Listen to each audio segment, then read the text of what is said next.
Charts இல்லாமல் corporate presentation அப்படின்றது நம்ம பார்த்துருக்கவே மாட்டோம். கண்டிப்பாக சார்ட்ஸ் இருக்கும். ஒவ்வொரு தடவையும் நீங்கள் சார்ட் க்ரியேட் பண்ணும்போது இந்த விஷயத்தை நம்ம கவனத்தில் எடுத்துக்கணும். எந்த விஷயம் அப்படின்னு பார்த்தீங்கன்னா, அந்த சார்ட் மூலயமா உங்கள் ஆடியன்ஸ்க்கு என்ன விஷயத்தை சொல்ல வரீங்களோ அதுதான் உங்கள் ஸ்லைடோட டைட்டிலாக இருக்கணுன்றதில் கவனத்தை செலுத்தணும். இப்போ ஒரு சின்ன எக்ஸாம்பிள் எடுத்துக்கலாம். லாஸ்ட் இயரோட கம்பேர் பண்ணும்போது 17% க்ரோத்தை நீங்கள் பார்த்துருக்கீங்க. அதை கன்வே பண்ண தான் அந்த சார்ட்டை க்ரியேட் பண்ணியிருக்கீங்க.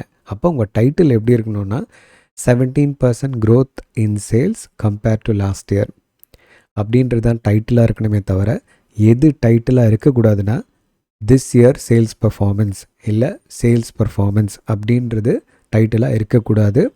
நீங்கள் இந்த 17% க்ரோத் ரேட் சேல்ஸ் பர்ஃபார்மன்ஸ் அப்படின்னு நீங்கள் போடும்போது என்ன உங்கள் ஆடியன்ஸ்க்கு நீங்கள் ஹெல்ப் பண்ணுறீங்கன்னா, அந்த டைட்டிலை படிக்கும் போதே உங்கள் ஆடியன்ஸ்க்கு என்ன புரிஞ்சிடும்னா, நீங்கள் இந்த ஸ்லைட் மூலயமா என்ன விஷயத்தை கன்வே பண்ணுறீங்க அப்படின்றது உங்கள் ஆடியன்ஸ்க்கு ஈஸியாக புரிஞ்சுப்பாங்க.